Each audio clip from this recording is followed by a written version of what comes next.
Bonsoir et bienvenue, très heureuse de vous retrouver. Dans Ça vous regarde ce soir, l'escalade au Proche-Orient. Après la pluie de missiles tirés par l'Iran sur Israël cette nuit, l'État hébreu promet une riposte militaire. Des combats intenses sont en cours au Liban. La guerre régionale est-elle en marche? Grand décryptage dans un instant avec mes invités sur ce plateau. Une autre gauche est-elle possible? Notre invité ce soir espère que la social-démocratie va se frayer un chemin avec le retour de la droite au pouvoir. Il est la personnalité montante au PS. Son nom a même circulé pour Matignon. Interview franc-parler avec Karim Ouamran, le maire de Saint-Ouen, qui lance son mouvement demain. Enfin, la question qui fâche ce soir, Michel Barnier est-il un faux gentil? Le Premier ministre a distribué les baffes hier soir après son discours de politique générale, tir croisé avec nos chroniqueurs à la fin de cette émission. Voilà, ça vous regarde, vous avez le programme. C'est parti.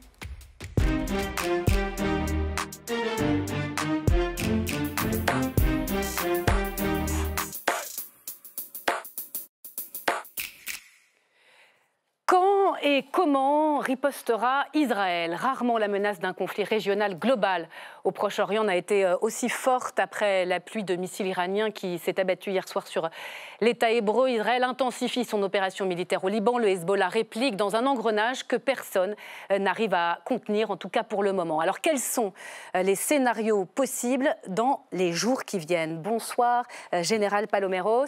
Bonsoir. Et merci d'être là, Jean-Paul Paloméros, ancien chef d'état-major de l'armée de l'air, ancien commandant de la transformation de l'OTAN. Bonsoir, Manaz Chirali, et bienvenue sur ce plateau. Vous êtes sociologue, politiste et spécialiste de l'Iran. Votre dernier ouvrage, Fenêtre sur l'Iran, le cri d'un peuple bâillonné, c'est aux éditions Les Pérégrines. Bonsoir, Adel Bakawan, bienvenue sur ce plateau. Vous êtes chercheur associé à l'IFRI et à l'IREMO. Enfin, bonsoir Vincent. Vincent Hugeux, grand reporter, enseignant à Sciences Po et spécialiste de cette région. Avant de vous entendre, le bilan, les faits, les dernières images dans le récap de Bruno Donnet.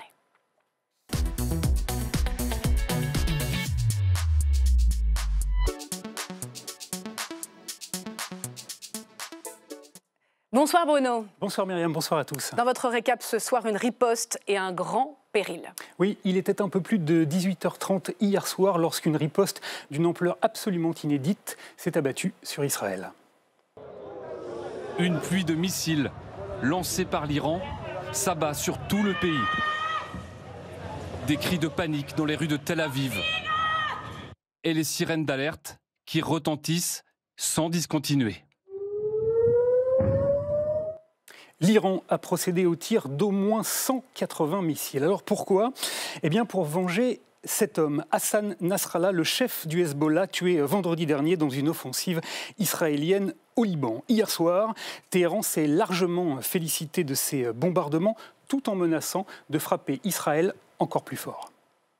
L'opération de cette nuit sera répétée à une échelle beaucoup plus grande et toutes les infrastructures seront frappées. Voilà, la communication iranienne a été massive, puisqu'après, le chef d'état-major que vous venez tout juste d'entendre, c'est le commandant de l'armée islamique qui s'est, cette fois-ci, mis en scène devant les caméras de la télévision d'État.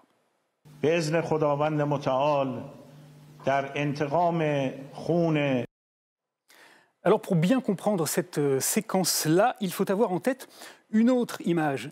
Celle-ci, cette photo que Benjamin Netanyahou a fait circuler ce week-end et qui le montre au moment très précis où il donne l'ordre d'abattre Hassan Nasrallah. Alors, donc l'Iran et Israël se rendent coup pour coup. Quel est le risque pour la région? Alors le risque, Myriam, il est simple, c'est celui d'une guerre totale au Moyen-Orient. Vous vous souvenez peut-être de cette déclaration qu'Emmanuel Macron a faite jeudi dernier à l'ONU. Il ne doit pas, il ne peut pas y avoir de guerre au Liban. C'est pourquoi nous appelons avec force Israël à cesser l'escalade au Liban et le Hezbollah à cesser les tirs vers Israël. Eh bien, 6 jours plus tard, la guerre est au Liban. Le Hezbollah n'a jamais autant tiré vers Israël. Quant à Benjamin Netanyahou, il n'a manifestement pas la plus petite intention d'en rester là. Ce soir, l'Iran a commis une grave erreur et il la paiera. Le régime de Téhéran n'a pas compris notre détermination à nous défendre et à faire payer tous nos ennemis. Israël veut tout simplement affaiblir l'Iran et entend bien profiter de l'occasion qui lui est offerte pour détruire à la fois ses infrastructures militaires, pétrolières, mais surtout nucléaires, et le tout avec le soutien sans équivoque des États-Unis. Ne vous y trompez pas, les États-Unis soutiennent pleinement Israël. Rien ne semble donc pouvoir stopper l'embrasement du conflit, rien, et surtout pas la diplomatie, ce dont s'est désolé Dominique de Villepin. La diplomatie européenne et la diplomatie américaine sont en congé, elles sont absentes. Une diplomatie inaudible, un soutien américain fouli à Israël et des ripostes militaires jamais observées. Le risque d'escalade au Moyen-Orient, Myriam, n'a jamais été aussi fort que ce soir. Merci. Merci beaucoup Bruno pour ce tour d'horizon très complet ce soir. Général Paloméros, on va revenir d'abord sur cette attaque d'ampleur de l'Iran sur Israël hier soir. Quand on regarde la carte des points d'impact, on va la voir, de ces missiles iraniens. On s'est dit déjà comment expliquer que les dégâts soient limités, un mort seulement, d'ailleurs un Palestinien en Cisjordanie. Est-ce que c'est le dôme de fer? Est-ce que c'est la guerre aérienne qui a marché? Oui, en partie. Alors, un premier point, effectivement, cette attaque, elle n'a rien de commun, on l'a bien compris, avec l'attaque précédente, qui était téléphonée, entre guillemets, qui employait différents types d'armes, quelques missiles, mais aussi des missiles de croisière, ça va beaucoup moins vite, et des drones, ça va encore moins vite. Donc là, on est sur du balistique. Alors, cette fois-ci, et donc ça a permis, effectivement, d'intercepter cette première attaque. 100% ou quasiment 100%, avec différentes contributions. Là, ce n'est pas le cas du tout. Là, l'Iran emploie ce qu'elle a pratiquement de mieux dans son inventaire, parce qu'elle a perdu beaucoup de capacités militaires du fait des embargos et autres.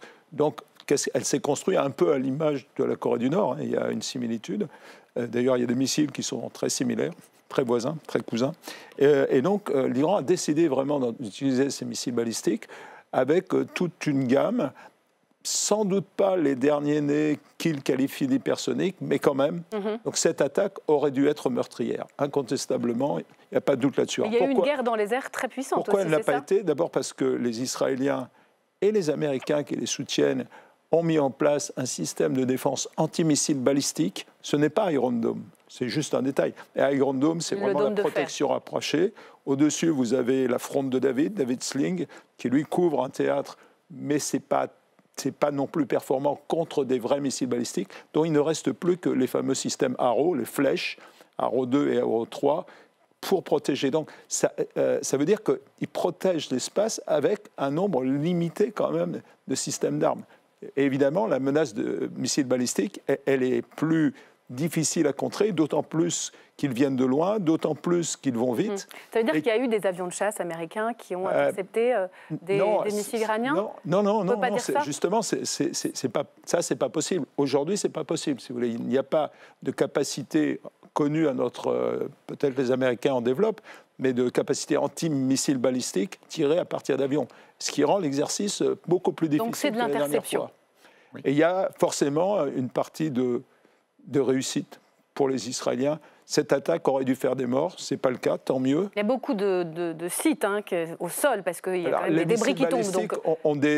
c'est important aussi à comprendre, ont des précisions qui varient beaucoup en fonction de leur génération. L'Iran utilise encore des missiles d'ancienne génération qui n'étaient pas précis du tout. Dans la dernière génération, comme c'est le cas à peu près dans toutes les grandes puissances, on atteint des précisions de l'ordre de quelques centaines de mètres. Donc avec la possibilité effectivement d'attaquer des cibles ciblées. Alors, moi je ne crois pas du tout que l'Iran ait voulu faire un cadeau à Israël en ciblant n'importe quoi. Je pense que c'est... D'abord, l'Iran atteint ses limites, sans doute, en termes militaires, en utilisant cette tactique ou cette stratégie. Et secondo, pour des raisons qui nous appartiennent de débattre, ils n'ont pas fait de demi-mesure. Alors on va y venir. Et donc ils rentrent dans une autre phase, à mon sens, et donc une autre stratégie. Justement, Manas Shirali, beaucoup d'experts, on a fait des débats ici depuis 15 jours, depuis les offensives à l'intérieur du Liban contre le Hezbollah. Beaucoup d'experts pensaient que depuis qu'il y a eu ces attaques ciblées sur les cadres du Hezbollah, la mort d'Hassan Nasrallah, eh bien, tout simplement, le régime des Mollahs était en train de lâcher le Hezbollah. Beaucoup pensaient qu'il n'y aurait pas une forme de dissuasion avec une riposte. Que savez-vous de cette décision du régime? Est-ce que les Mollahs sont divisés? Est-ce qu'ils ne pouvaient pas faire autrement? Et à qui s'adressent-ils en priorité avec cette attaque? Vous savez, je ne suis pas dans le secret des dirigeants iraniens, comme vous pouvez vous en douter. J'imagine. Mais je ne fais que lire les cartes qui sont jetées à table. Donc, comme on voit, pendant 45 ans, ils ont tapé, ils ont frappé sur le tambour de la guerre. Et là, ils n'avaient absolument aucune envie d'entrer véritablement en guerre. Parce que la République islamique, contrairement à ce que les experts disent, ce n'est pas une grande puissance, c'est une nuisance. C'est très différent. Même l'armée iranienne, même le Quds, les Pasdaran, ils ne sont pas assez forts. Vous savez pourquoi? Parce qu'ils n'ont pas le soutien des Iraniens. Une armée, un État qui n'a pas le soutien de son peuple est forcément un État faible. Mais on peut dire que c'est la ligne dure qui l'a emporté. Il fallait riposter, rétablir, même si c'est inégal, une forme de dissuasion. Il n'avait pas d'autre choix. Il n'avait pas d'autre choix parce qu'ils étaient en perte totale de leur proxy et ils ne voulaient pas les perdre à 100%. Parce que j'ai entendu très souvent les arabophones, les Libanais et les Palestiniens qui disaient que la République islamique nous a lâchés. Et la République islamique devait quand même montrer qu'il est assez capable de faire quelque chose. Mais ce qu'ils ont fait, étant donné qu'ils n'ont absolument pas... Tant mieux, ils n'ont pas réussi à cibler quoi que ce soit en Israël. C'est tant mieux. Mais cela dit, ça dévoile à quel point la République islamique est faible. Donc il y avait aussi une forme d'adresse aux populations en Iran qui, on le sait, défient le régime et à quel prix depuis déjà plusieurs mois. Vincent Hugeux, réponse décisive, a dit le guide suprême Ali Khamenei aujourd'hui pour qualifier la riposte. Décisive, vraiment ou pas? Toujours décrypter le lexique, singulièrement celui du guide suprême de la République islamique. Vous savez... Depuis mon premier séjour en Iran, c'était il y a un peu plus de 30 ans, on m'annonce la chute du régime pour hier matin. Alors certes, le régime est considérablement affaibli en termes d'assises sociales, en termes d'économie, il traverse une crise dantesque, mais l'appareil répressif est toujours d'une redoutable efficacité. Au passage, les mollahs ne sont pas les seuls à avoir leur mot à dire. Pour ma part, à tort ou à raison, je considère que l'Iran d'aujourd'hui est plus une militaro-théocratie qu'une théocratie de stricte obédience, puisque le corps des gardiens de la Révolution, les fameux Pasdaran, joue un rôle majeur, et pas seulement sur les enjeux sécuritaires, mais contrôle, alors selon les études et les rapports, entre 30 et 45-50% de l'économie, y compris dans les domaines tels que les télécommunications ou le bâtiment. Bon. Et là, c'est la raison pour laquelle je pense que dans la riposte israélienne, lorsqu'elle adviendra, l'une des cibles, indépendamment des structures pétrolières, gazières, etc., on parlera sans doute du nucléaire tout à l'heure, ce seront des cibles symboliques qui touchent les gardiens de la Révolution. Alors justement, je vais vous montrer cette image, Adel Bakawan. On l'a vu, les commandants en chef, elle est juste derrière moi, des gardiens de la Révolution, les fameux Pasdaran, qui mettent en scène cette attaque depuis un centre de commandement. Qu'est-ce qu'elle dit, cette image, pour vous ?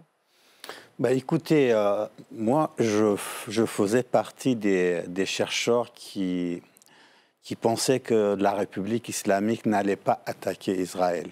Je l'ai dit sur tous les plateaux. Vous n'êtes pas le seul. Hein. J'ai écrit. Peut-être une grande majorité de la tonalité des experts. Depuis à peu près 25 ans, j'analyse la raison d'État à Téhéran. J'ai pensé que...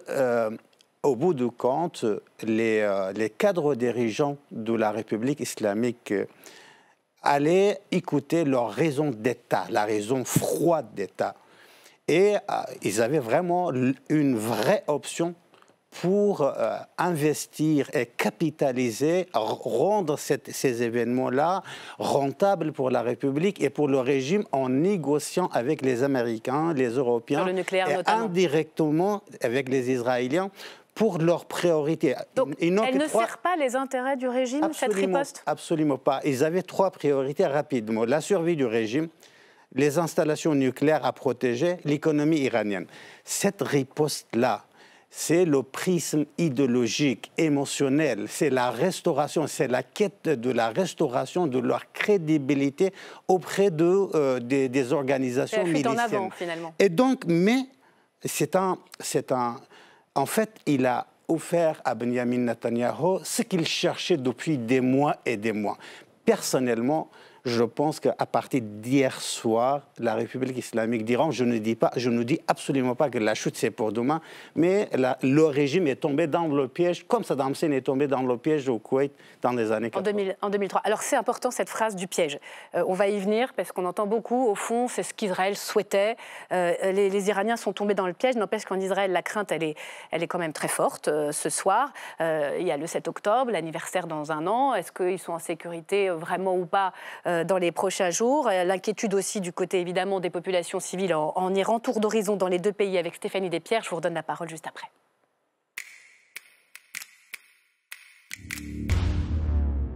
Dans le centre d'Israël, ce matin, les autorités recensent les dégâts. Un missile a percuté la façade de cette école. Les classes sont détruites. Mardi soir vers 20h, les sirènes retentissent dans tout le pays. Une pluie de missiles traverse le ciel. L'Iran lance près de 200 projectiles de longue portée. À Tel Aviv, la population reste terrée dans les abris. Ce n'est pas la première fois que nous devons aller dans l'abri. Ce n'est pas la première fois que nous sommes attaqués. Mais cette fois-ci, c'était complètement différent. Le bruit était beaucoup plus fort, l'intensité beaucoup plus importante. Quand nous sommes sortis, nous avons vu tous les dégâts. Une grande partie des maisons étaient endommagées, les restaurants, les magasins, tout était endommagé. À Téhéran, les Iraniens manifestent leur soutien aux gardiens de la révolution. Mais chez d'autres, le doute, l'inquiétude sont perceptibles. Personnellement, je suis contre la guerre. Et je pense que la paix est meilleure, parce que ce sont des gens qui subissent les conséquences de la guerre. Je suis vraiment inquiet car si Israël veut mettre en œuvre ces mesures de représailles, cela conduira à une extension de la guerre. Tout le monde s'en inquiète. Mais j'espère que les États-Unis cesseront de soutenir Israël et qu'Israël ne ripostera pas. Cette attaque d'ampleur a fait 1 mort et 2 blessés. La plupart des missiles ont été interceptés avant de toucher la terre israélienne. Général Paloméros, il y a eu en plus une attaque terroriste revendiquée par le Hamas aujourd'hui à Jaffa qui a fait 7 morts. Et ce soir, en Israël, d'ailleurs pour tous les juifs du monde entier, commence une fête religieuse, c'est la nouvelle année juive. Est-ce que, on se souvient d'ailleurs le 7 octobre, hein, c'est arrivé pendant une fête religieuse aussi. Est-ce qu'il y a aucune vulnérabilité du fait de ces jours-là côté de Tsahal? Est-ce que Israël est bien protégé? Il ne faut pas imaginer que le pays entier va être mobilisé. Oui, Israël est mobilisé au moins complètement, je dirais, depuis le 8 octobre et les jours qui ont suivi. Donc, évidemment, ils ne vont pas lâcher la garde. On va faire la même erreur. La fête sera la fête. C'est un jour important pour eux, bien sûr. C'est un jour qui les rapproche aussi de l'anniversaire du 7 octobre. Faut le rappeler. Si Israël n'est pas affaibli, comme vous le dites tous au fond ce soir, avec cette attaque, est-ce que vous êtes d'accord avec l'idée du piège? C'est-à-dire, au fond, l'Iran est tombé dans le piège de l'État hébreu qui n'attendait que ça. C'est mon sentiment, je partage ça, parce que j'ai beau tourner le problème dans tous les sens, je ne vois pas... quelle est maintenant la voie de sortie et donc la stratégie de l'Iran qui, par le passé, s'appuyait sur ses proxys. Alors on rappelle les proxys pour nos téléspectateurs, le Yémen, les groupes l'Irak, terroristes d'obédience iranienne qui vont chercher leurs ordres plus ou moins à Téhéran et qui sont là pour créer la pagaille et surtout pour attaquer Israël et anéantir, si possible, Israël. C'est ça leur credo, en fait. Et perdant ces outils d'influence, enfin, c'est plus que d'influence, d'action, l'Iran se retrouve maintenant devant, ce que vous disiez tout à l'heure, monsieur, devant son destin. est obligée de déterminer elle-même ce qu'elle souhaite pour la suite. Oui, on a vraiment les mots. Cette attaque, elle a verrouillé quelque chose, et c'est parfaitement exact. Elle a déjà verrouillé une première étape. Alors, quelle peut être la riposte d'Israël? On y vient, parce qu'on sent bien que ça peut être gradué. On sait qu'il y avait des négociations sur le nucléaire. Que peut faire Israël? Que va faire Israël et quand, selon vous? Vincent Huge. D'abord, je voudrais nuancer la thèse du piège, car en réalité, Téhéran avait le choix entre deux traquenards, l'inaction et la riposte risquée. C'est ce choix qui a été fait parce que, de toute façon, les mots-clés, vous l'avez employé tout à l'heure, c'est crédibilité, dissuasion. De même qu'Israël devait restaurer sa dissuasion après le fiasco sécuritaire du 7 octobre, il faut que la République islamique, dont on connaît les prétentions et les ambitions régionales, rétablisse, y compris auprès de ses alliés, et pas seulement vis-à-vis de ses ennemis. Et là, la dissuasion, ce soir, elle n'est pas rétablie du tout, c'est tout le contraire. C'est l'escalade, il y aura une riposte, tout le monde se demande d'ailleurs laquelle. Alors, l'Iran avait un autre choix. Il avait une grande chance, une grande opportunité avant cette riposte, négocier, rendre juste une phrase, rendre cette situation négociable avec les Américains. C'est du passé. Alors aujourd'hui, on a entendu Bruno Donnet, il y a trois possibilités. Soit une réplique, comme ça s'est passé déjà après la première attaque des missiles iraniens en avril, sur des sites, des infrastructures, soit carrément sur les sites nucléaires, soit, et là on pense au régime complet, game changer total. Aujourd'hui, vous avez deux États, Israël, l'Iran. L'Iran n'a jamais été aussi fragile et fragilisé. Les États-Unis d'Amérique ne veulent pas d'Iran. L'Europe, toutes les puissances européennes ne veulent pas. Tous les pays arabes ne veulent pas l'Iran. Le peuple iranien, je pourrais dire, c'est une estimation, à 80% ne veut pas ce régime-là. Alors, et en même temps, les États-Unis d'Amérique soutiennent sans aucune réserve Israël. Alors, ce soir, Joe Biden a dit qu'il ne souhaitait pas et qu'il refusait une attaque sur les sites nucléaires, hein, noir sur blanc lors du G7. Mais donc, on va voir si la pression fait ses effets. En même temps, Joe Biden a dit nous allons coordonner la riposte israélienne contre la République islamique d'Iran. Notamment pour la maîtriser, d'ailleurs. Parce on ne sait pas. Opérationnellement, il y a un grand fantasme en Israël qui a été incarné aujourd'hui par Naftali Bennett, un ancien Premier ministre, qui appelle Urbi et Orbi à l'anéantissement du potentiel nucléaire iranien. Pas si simple. Écoutez-moi, expliquez-nous, parce qu'on ne sait jamais où ils en sont sur le nucléaire iranien. L'Iran elle s'est piégée, il est tombé, la République islamique est tombée. La République islamique est tombée dans son propre piège. Personne n'a obligé la République islamique à vouloir détruire Israël.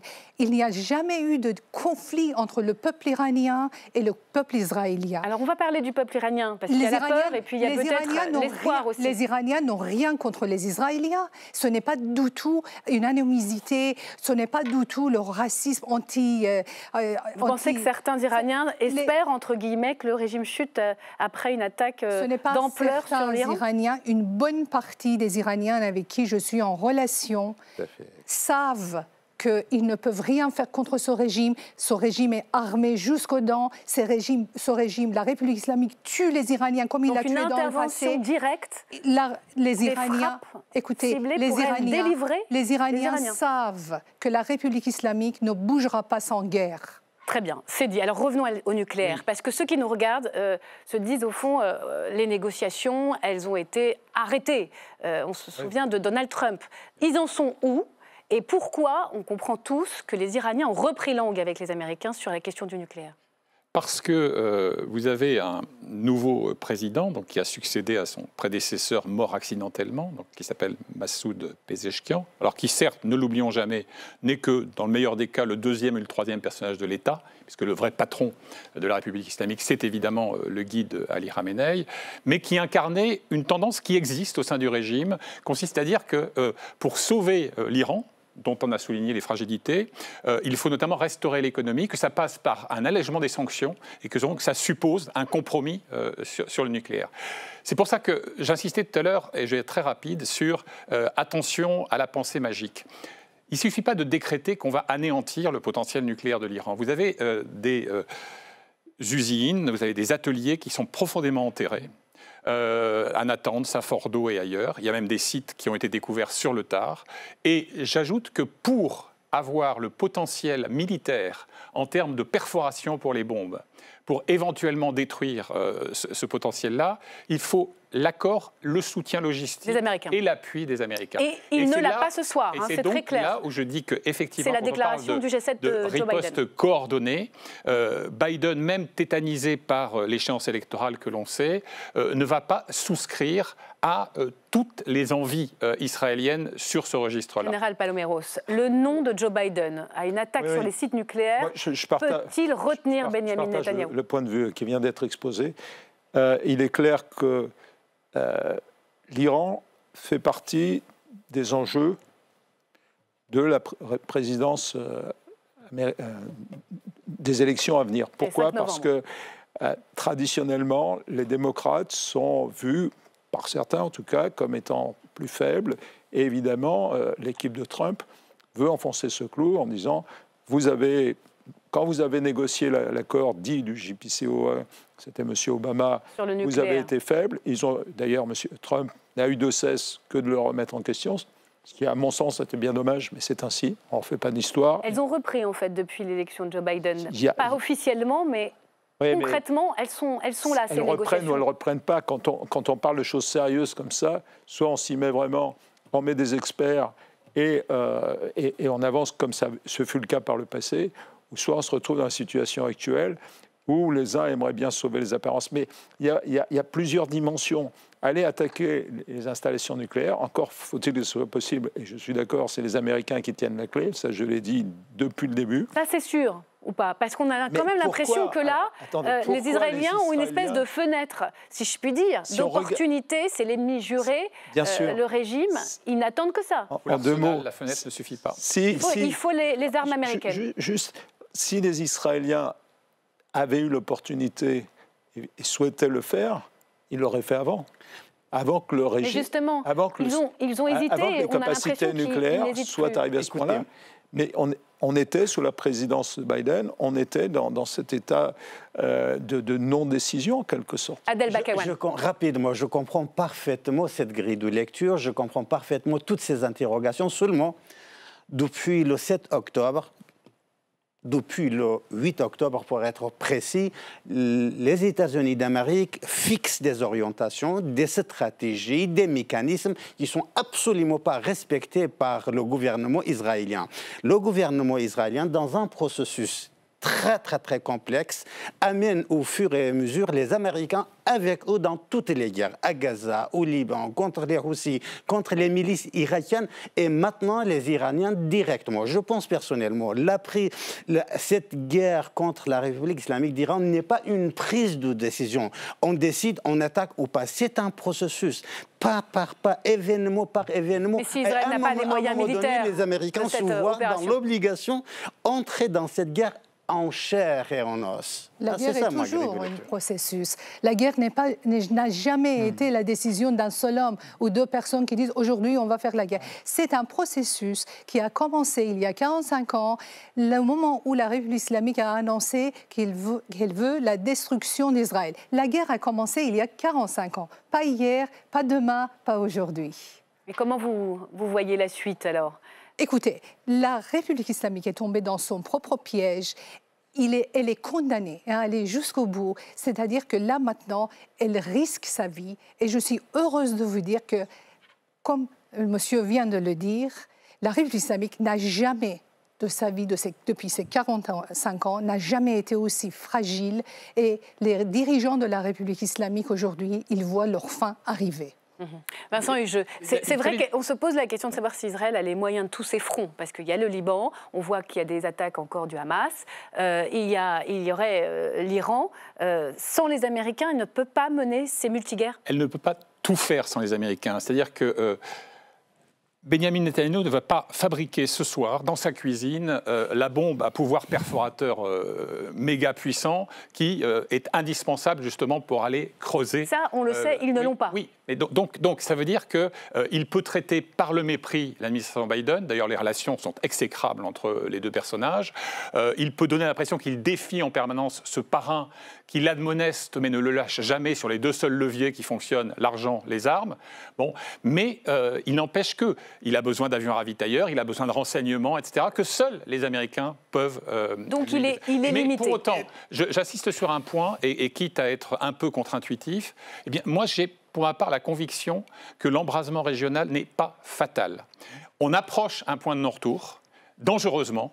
On n'a sans doute jamais été aussi près de cette sorte de limite de l'irréversible, mais on n'y est pas encore, parce que précisément, au-delà de tout ça, même si mon raisonnement est sans doute beaucoup trop rationnel, au-delà de tout ça, le régime iranien sait que sa survie ne peut passer que par l'évitement d'un conflit frontal avec Israël, donc avec les États-Unis. Et ça reste l'instinct de survie. Donc le gendarme américain pèse toujours, même s'il y a une campagne qui l'affaiblit. Jusqu'à hier, j'étais dans cette rationalité, cette grille de lecture rationnelle. Mais depuis hier, j'étais dans un taxi pour aller dans un autre studio. Depuis hier, 19h, voilà, c'est fini, c'est fini. On est en fait, l'assassinat de Nasrallah, on m'a posé si c'était une rupture ou autre chose. J'ai dit non, c'est un événement majeur, mais ce n'est pas une rupture. La rupture commence au moment où la République islamique attaque Israël. La République islamique n'a jamais été aussi seule, Israël n'a jamais été aussi entouré. J'ai une dernière question, elle est très simple, elle est peut-être un peu basique, mais on parle de sites nucléaires. On est bien d'accord qu'ils n'ont pas encore cette bombe qui pourrait, si on fait des bombardements, créer de la radioactivité et des dangers terribles. Le patron de l'Agence internationale pour l'énergie atomique ne cesse de monter au créneau pour expliquer qu'ils enrichissent de plus en plus. Les chiffres sont là. Donc ce risque peut exister? Ah bah oui, les chiffres en tout cas, Israël ne peut pas permettre à la République islamique de se doter de la bombe atomique et faire exploser des bombes, des missiles atomiques sur sa tête. Ça, c'est évident. Israël va profiter de cette situation pour régler ses comptes avec la République islamique. Mais est-ce que les États-Unis peuvent se le permettre? C'est ça la question. Vous aurez le mot de la fin, Vincent. Ce qui importe, c'est le taux d'enrichissement de l'uranium. Et à l'évidence, l'Iran est allé très au-delà du taux légitime quand vous voulez utiliser le nucléaire comme source d'énergie civile. Il n'y a pas de doute là-dessus, les lignes de centrifugeuses, etc. Mais tous les experts, d'ailleurs, y compris quand vous parlez en tête-à-tête avec eux, les experts israéliens et américains, vous disent que pour le moment, eh bien, il s'agit d'un pays du seuil. C'est-à-dire qu'ils ont toutes les pièces du kit, mais ils ne sont pas encore capables de l'assembler. Merci. On s'arrête là. Ce soir donc, à l'issue de ce G7, Joe Biden, qui d'une certaine façon remet des sanctions sur l'Iran, mais aussi des limites à Benyamin Netanyahou. On verra évidemment dans les prochains jours ce qui se passe et j'espère que vous reviendrez pour votre expertise. Bonsoir Karim Bouamrane. Bonsoir, vous pouvez me dire bonsoir, on est en direct. Je n'osais pas vous interrompre. Vous êtes l'invité franc-parler dans un instant et vous lancez demain votre mouvement politique, maire de Saint-Ouen, mais pourtant en dehors du PS, votre parti politique, on va en parler dans un instant. Une autre gauche est-elle possible?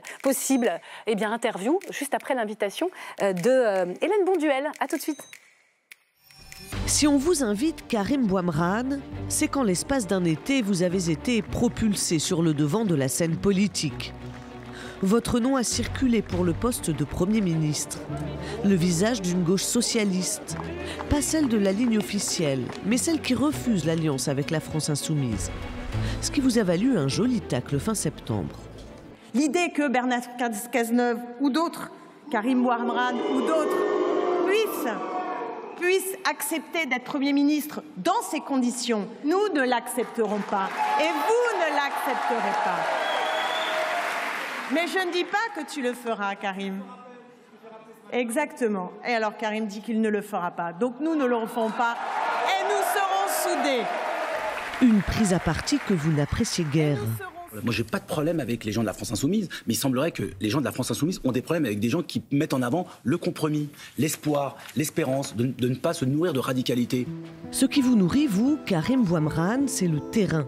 Celui de Saint-Ouen en particulier, cette banlieue populaire du 93, une commune qui vous a vu naître et dont vous avez pris la tête il y a 4 ans en imposant votre style. Voilà. Ça, c'est technique. On n'est pas la France d'en haut, on n'est pas la France d'en bas, on est la France d'à côté. On est l'élite populaire et on incarne un nouveau récit. Cet été, vous avez placé Saint-Ouen sur la carte du monde en accueillant le village des athlètes olympiques. Bravo! Au point que la presse internationale braque ses objectifs sur vous. Le New York Times vous consacre sa une. Le journal allemand Die Welt ose même la comparaison avec un certain Barack Obama. Et ce ne serait pas pour vous déplaire si l'on en croit l'affiche de votre prochain meeting. Jeudi, vous officialiserez votre nouveau mouvement, une France humaine et forte. Et vous ne choisissez pas le lieu par hasard, le Stade Bauer, terrain de jeu du Red Star, l'équipe de foot de Saint-Ouen. Une gauche qui rêve d'un printemps social-démocrate, et vous qui rêvez sans doute au coup d'après. Et bienvenue sur ce plateau, Karim Bouamrane. Alors demain soir, vous lancez votre mouvement politique dans ce stade mythique du Red Star qui a été rénové, le stade Bauer. C'est pas rien comme symbole. Pourquoi là-bas et pas ailleurs? La symbolique, l'espoir, l'espérance, les bonnes énergies aussi.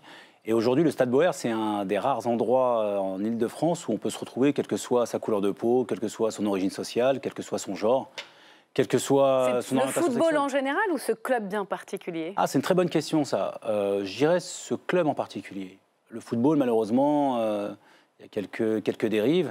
Il y a eu des rappels à l'ordre, que ce soit en France ou que ce soit ailleurs. Je pense notamment aux dérives xénophobes, racistes, antisémites, anti-musulmans, contre les expressions discriminantes. Mais là, au Red Star, il y a un vrai brassage. Il y a un brassage, il y a une âme et surtout, il y a une filiation avec le peuple.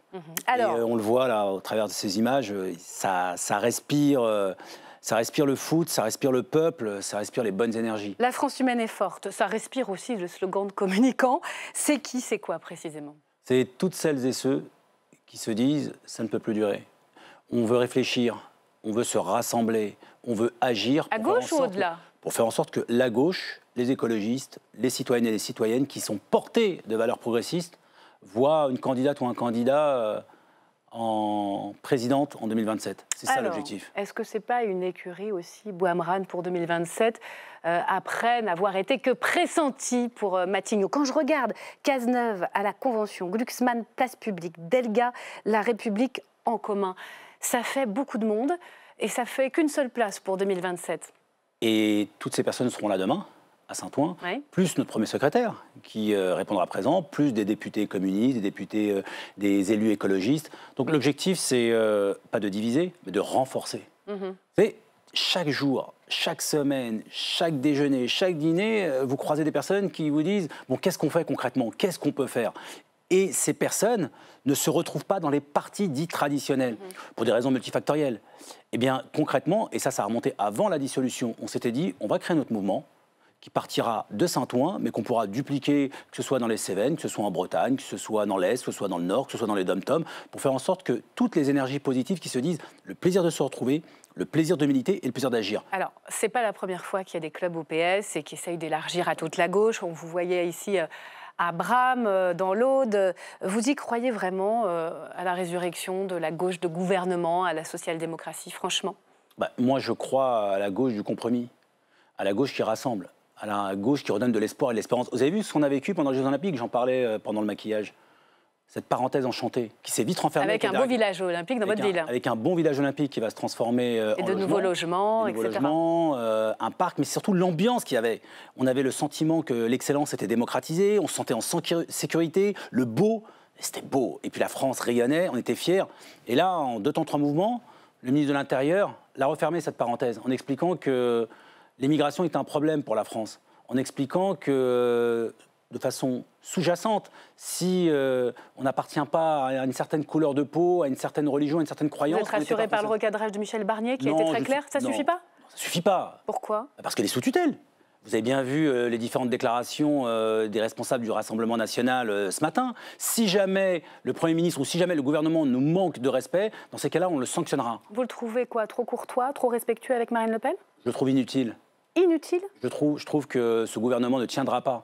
Et justement, à gauche, et ça va être une des discussions post-3 octobre du lancement de la France humaine et forte, c'est justement se préparer pour que la gauche soit en responsabilité le plus vite possible. Alors parlons un peu de vous et de l'élu local que vous êtes, parce que c'est vrai qu'en 3 mois, vous êtes devenu la figure montante, Matignon, tout ça, mais ça commence à Saint-Ouen.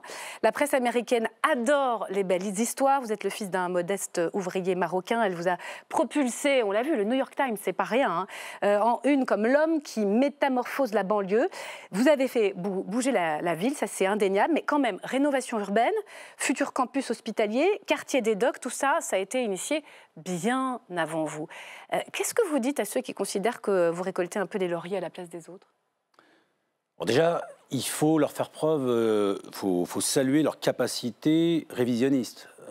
Visionnaire, vous voulez dire? Révisionniste. Ils revoient l'histoire. Toutes celles et ceux qui me disent que ça a été fait avant.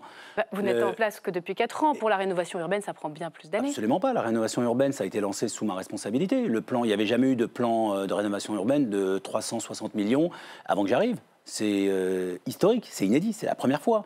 Il n'y avait jamais eu de rénovation du centre-ville, il n'y avait jamais eu l'arrivée du restaurant de Thierry Marx, il n'y avait jamais eu une accélération du projet du campus hospitalier, c'était bloqué. Il n'y avait jamais eu de valorisation du centre de l'Île-des-Vannes qui va accueillir l'Académie Tony Parker. Donc, vous avez aussi d'ailleurs fait reculer l'insécurité et il y a des points de deal qui ont été fermés aussi avec le ministère de l'Intérieur à Saint-Ouen. La méthode Bois-Mrane, vous l'avez dit ce mot d'excellence. Vous voulez démocratiser l'excellence. Concrètement, ça veut dire quoi? On sait que Tony Parker va venir, qu'il y a une académie qui va se mettre en place. Pour l'instant, elle n'existe pas. Faire venir Audencia, c'est démocratiser l'excellence. C'est faire en sorte que cette grande école de commerce puisse donner la possibilité à toutes les personnes qui sont issues des classes populaires ou des classes moyennes puissent accéder à ces grandes écoles. On a des partenariats avec l'école Supmeca, une des plus grandes écoles d'ingénieurs. On a tout de suite démocratisé l'excellence en direction des écoles. Chaque semaine, je me rends dans les établissements scolaires pour leur expliquer qu'aujourd'hui, on doit être l'architecte de sa propre vie. On a ouvert 3 établissements scolaires à hauteur de 60 millions. Et en même temps, et là c'est un petit clin d'œil à Bruno Le Maire, on a désendetté la ville. Donc ce on a ne sont pas que des mots. Des actions. On a rénové le Stade Boer, comme vous l'avez évoqué. Et surtout, on a accompagné l'arrivée de grosses entreprises comme Tesla, qui nous donnent la possibilité pour les jeunes issus des quartiers dits difficiles de pouvoir bénéficier d'un stage de qualité et de se projeter. Alors, il y a autre chose qui vous tient à cœur, et c'est vrai que c'est un discours qu'on entend moins souvent à gauche, c'est la question de l'ordre et de l'autorité, c'est la question de la sécurité. Vous êtes intransigeant là-dessus, vous avez même un concept du SAFE, une ville sécurisée, apaisée, fraternelle et écologique. Vous savez que sur ces sujets, les classes populaires, elles plébiscitent le RN. Qu'est-ce que la gauche a raté sur ces sujets-là, sur le régalien? Le tabou et le déni. Aujourd'hui, la sécurité, l'autorité, la tranquillité, la sûreté, c'est une valeur de gauche. Les premières victimes collatérales du manque de sécurité, du manque de régalien, sont les classes populaires et les classes moyennes. Les classes supérieures ont les moyens de leurs ambitions de qualité de vie et ils vivent dans les hypercentres et ils peuvent bénéficier d'une tranquillité. Et tant mieux pour eux, encore une fois, tant mieux pour eux. Mais là où on a eu un sujet à la fin des années 80, c'est que ce sujet était, selon une partie des gens de gauche, l'apanage de la droite. Et la faute à qui, à gauche? Parce que pour vous suivre, Karim Bois-Mrane, vous êtes aujourd'hui l'anti-Mélenchon des quartiers populaires. C'est ça? Il représente un peu tout ce que vous détestez. Je ne me définis pas honnêtement par rapport à Jean-Luc Mélenchon, je me définis par une volonté de trouver systématiquement une source de compromis, d'apaisement et de concorde. Je ne me nourris pas de radicalité. Si c'est un élément différenciateur avec certains responsables politiques, en l'occurrence Jean-Luc Mélenchon parce que vous venez de l'évoquer, tant pis pour lui et tant pis pour toutes celles et ceux qui veulent rassembler la gauche. Moi, je suis, vous savez, je suis pour le rassemblement. Dans ma ville, je rassemble. Demain, nous rassemblerons. Et ce qui me pose problème, c'est très pragmatique, c'est très factuel. Comment expliquez-vous aux Françaises et aux Français qu'on leur dit on va faire bloc républicain pour éviter que le RN gagne, on arrive premier et on se retrouve avec Marine un ministre de l'Intérieur qui s'appelle Retailleau, un Premier ministre qui s'appelle Michel Barnier et évidemment Madame Le Pen en faiseuse de roi. Et en même temps, quand on regarde dans les quartiers populaires, si on prend ne serait-ce que la Seine-Saint-Denis, c'est Mélenchon qui cartonne. Quasiment tous les députés sont LFI. Qu'est-ce qui marche? Vous le reconnaissez, il y a bien quelque chose dans les quartiers populaires qui percute et qui fait que les scores électoraux sont là. Est-ce que vous pouvez essayer d'expliquer ça? Il faut déconnecter le macro du micro. Donc, sur les élections macro type européenne, type députation, effectivement, le NFP a été élu et la NUPES a donné la possibilité aux électrices, aux candidates et aux candidats LFI de gagner des circonscriptions ou de maintenir leurs circonscriptions. Mais le sujet, la vérité des prix, ce sont les mairies. La LFI a aucune mairie. Et les socialistes en ont beaucoup. Ça va être dur, hein, les décisions d'y aller ensemble ou pas au municipal. Si vous y allez séparément, ça va être la guerre dans les mairies de gauche, entre LFI et J'ai toujours été pour le rassemblement. À partir du moment où il y a une volonté de rupture, où on se nourrit de radicalité, où on se nourrit d'un projet politique qui a un seul agenda, une seule priorité, c'est de servir les intérêts de Jean-Luc Mélenchon à la présidentielle pour qu'il soit face à Le Pen, ça sera sans moi. Dernière question, beaucoup souhaitent un congrès, puisqu'il y a eu des législatives, c'est la tradition chez les socialistes, on déclenche un congrès, même s'il s'agit de législatives anticipées. Est-ce qu'il faut clarifier, il est temps de se retrouver tous ensemble pour un congrès? Est-ce que celui-là, Olivier Faure, n'est plus l'homme de la situation? Franchement, in fuiti personae, je ne me permettrai jamais d'attaquer notre premier secrétaire. En revanche, vous mettez le doigt sur le problème, la ligne. Est-ce que derrière, le Parti socialiste doit être un parti leader qui rassemble, qui fédère et qui soit en responsabilité et qui soit dans le réel? Et le réel, c'est le compromis, c'est diriger des villes, c'est diriger des circonscriptions et c'est diriger un pays. Ou est-ce qu'on est dans une espèce de rupture et on se nourrit de radicalité, ou on est à la remorque de toutes celles et ceux qui se nourrissent de radicalité? Donc oui au congrès. Oui au congrès et pour oui clarifier. Au changement, et la clarification. Et oui au changement. Allez. Changement de ligne. Oui, bah ça va forcément avec une incarnation. Merci beaucoup. C'est moi qui vous remercie. On s'arrête là, mais vous reviendrez? Avec plaisir. À bientôt alors, Karim Bouamrane. Tout de suite, on passe à la question qui fâche pour terminer avec nos chroniqueurs qu'on accueille.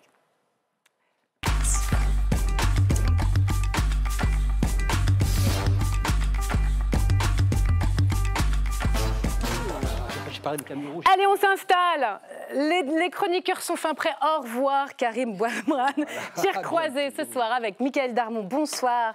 Éditorialiste politique à I24 News. Adrien Brachet, bonsoir. Bonsoir. Du service politique de Marianne et Elsa Mondingava, ma consoeur d'LCP. On se prépare. Voici la question qui fâche. La question qui fâche nous vient de Michel Barnier, de son style plutôt sobre et monocorde pendant 1h20 de discours hier à l'Assemblée. Face à nos défis, qui sont immenses, nous n'avons pas le choix. Mais le Premier ministre nous réservait le meilleur pour la fin. Après avoir écouté les présidents de groupe pendant près de 3 heures, il sort la boîte à gifles. Première victime, Gabriel Attal. Je serai très attentif à vos propositions d'économies supplémentaires. Très attentif. Pour faire face à un déficit que j'ai trouvé en arrivant. Voilà. Sourire crispé de l'ex-locataire de Matignon, le tacle amuse l'opposition. À commencer par Mathilde Panot, vite recadrée elle aussi par Michel Barnier. Mais j'ai du mal à comprendre votre ton et votre agressivité. Plus vous serez agressif, plus je serai respectueux. Même son cloche pour la présidente du groupe écologiste. Je suis attentif, Madame la Présidente Châtelain. Vous le savez, à la transition écologique. J'étais même engagé sur cette question avant vous.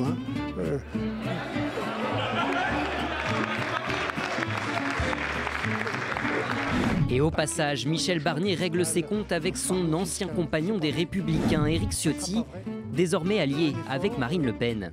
Et moi, je vais vous dire, Monsieur Ciotti, je vous connais bien depuis longtemps. J'ai pas envie de faire des polémiques avec vous. Et puis, j'ai pas le temps. Voilà.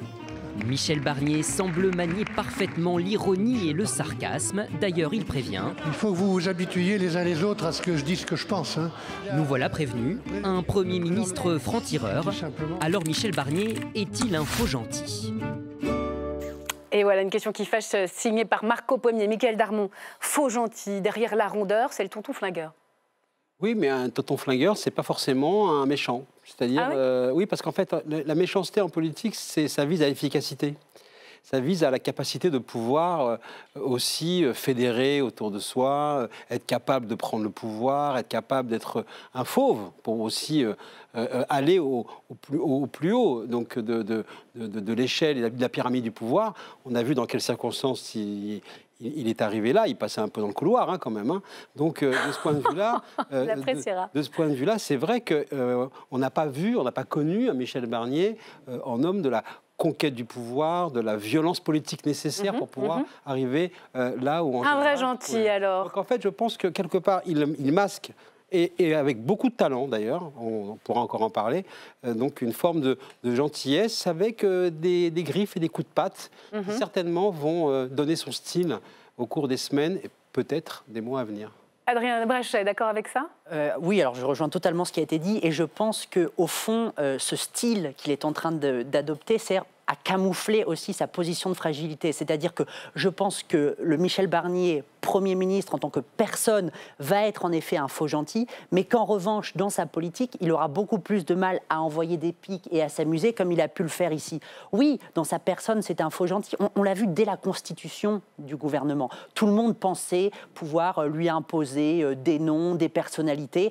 On l'a vu avec Gérald Darmanin. Gérald Darmanin voulait absolument le Quai d'Orsay. Finalement, Barnier le balaye. Il a failli même démissionner, donc il emploie le rapport de force. Il emploie exactement le rapport de force. Il s'est monté au rapport de force. Il ne laisse rien filtrer en général de ses intentions, ce qui change beaucoup pour les députés macronistes, parce que les députés macronistes, vous savez, ils ont l'habitude que tout circule sur les boucles WhatsApp, Telegram, etc. Lui, Michel Barnier, il ne laisse rien filtrer et c'est au dernier moment qu'il dévoile ses intentions. Donc, dans l'homme, dans le personnage, oui, il y a un peu le tonton flagueur. Vous savez, dans la presse britannique, on dit qu'il a négocié le Brexit calmement mais fermement. C'est-à-dire, je suis calme, mais je sais envoyer comme il faut. En revanche, dans sa politique, je pense qu'il va être obligé, malgré les postures, malgré ses tentatives, en effet, de se distinguer d'Emmanuel Macron, il va être obligé d'envoyer des gages aux uns et aux autres. Et on l'a vu hier. On l'a vu hier, et on l'a vu dès le moment où il appelle Marine Le Pen après les propos de son ministre Antoine Armand. Donc là, d'une certaine manière, peut-être qu'il ne sera pas gentil avec les uns et les autres, mais il sera obligé d'être au moins généreux dans ce qu'il va offrir aux uns et aux autres, étant donné que le socle sur lequel il s'appuie est quand même relativement faible. Oui, il faut braquer le moins possible de groupes ici à l'Assemblée. On a compris l'objectif, une main de fer dans un gant de velours. On verra ça. Le plus cinglant, Elsa, c'est le coup de griffe à Gabriel Attal. Oui. Ça, c'est quand même son premier allié. Donc, il y a déjà un problème devant les Français entre ces deux-là. Oui, on voit dans le reportage de Marco, Gabriel Attal en est très mal sur son banc. Il est la risée de la gauche, puisque Michel Barnier lui dit « Eh bien, j'écouterai vos propositions d'économie, parce que moi, le déficit, je l'ai trouvé comme ça à cause de vous. » C'est le sous-texte. Ça a très mal commencé entre les deux hommes, parce qu'on se souvient d'une passation de pouvoir à Matignon, où déjà Gabriel Attal ne voulait pas quitter Matignon. Il fait son grand discours, il écrit son histoire. Pour 2027 notamment, Michel Barnier l'interrompt quasiment pour lui demander s'il peut en placer une. Donc ça commence déjà pas très bien. Ça a été très mal vécu aussi dans le camp de Gabriel Attal, puisqu'on a souligné qu'effectivement Michel Barnier avait mis des petits taquets à tout le monde, que ce n'était pas forcément nécessaire, surtout qu'il doit quand même compter sur ce bloc central, et surtout qu'il a épargné Marine Le Pen. Marine Le Pen, c'est quasiment la seule... Ah oui, extrême courtoisie, oui. Voilà, je vous ai bien écouté, oui, il faut avancer pas à pas, etc. Et puis après, avec Gabriel Attal, on sort le flingue, pareil avec les autres. Donc non, là, les rapports sont assez tendus entre Michel Barnier et son bloc central. Oui, avec Ciotti, c'est carrément violent. J'ai même pas le temps, ça m'intéresse pas. C'est effectivement le mépris. Et là, on a découvert un aspect qu'on ne connaît pas encore totalement de Michel Barnier, mais que ceux qui le pratiquent depuis longtemps ou qui l'ont suivi un peu pendant la primaire de la droite ont découvert. Au-delà de gentil ou méchant, c'est quelqu'un qui a une très haute conception de lui-même, très haute estime de lui-même. Il n'est pas du tout le personnage qui veut aussi un peu mettre en avant... Donc il y a un risque d'arrogance ou de condescendance? C'est même... condescendance, je ne sais pas, mais en tout cas déjà, on va dire depuis sa stature physique, il peut déjà observer de loin beaucoup de personnes. Mais en réalité, il est extrêmement persuadé que là où il est, au fond, ça n'est pas par hasard, que peut-être on découvre tardivement le fait qu'il fallait absolument... en fait, il y a une soif de reconnaissance, même à 73 ans. Oui, il est convaincu qu'il a au fond, qu'il a un destin. On l'entendait pendant la primaire. Pendant la primaire, souvent, ceux qui parlaient avec lui un peu en privé, ou les bruits qui nous parvenaient en 2021, nous disaient en fait il est déjà convaincu qu'il va être président de la République. Et de ce point de vue-là, on retrouve là je dirais des traces, en particulier avec Éric Ciotti. Pour revenir sur le cas Gérald Darmanin, peut-être aussi a-t-il été aussi assuré, et autant assuré, parce qu'il a bien compris qu'Emmanuel Macron ne se battrait pas pour lui. Certainement aussi. Et pour le poste sur le périmètre régalien auquel il prétendait, c'est-à-dire celui donc, du Quai d'Orsay. Donc ça lui a donné une marge de manœuvre, on va dire, supplémentaire. Si le président de la République avait dit « je tiens à le garder dans l'équipe », la musique aurait été sûrement différente. Adrien Bresset, il y a un côté bon père de famille de droite, un peu vintage, la revanche du vieux monde. Est-ce que déjà, ça peut marcher dans l'opinion? Est-ce qu'il peut s'appuyer? On a vu quand même qu'il était directement populaire, hein, il est dans les premiers en popularité. Est-ce qu'il peut s'appuyer sur les Français face à une Assemblée si fracturée? Alors, je pense que dans un premier temps, oui, parce qu'il y a un côté, l'Assemblée nationale est extrêmement fracturée, le pays a vécu des élections législatives quand même très violentes, dans les conflits qu'il y a pu y avoir, dans les discours qu'il y a pu y avoir, donc il y a un sentiment de délitement, et peut-être que certains Français peuvent se dire, on respire d'une certaine manière.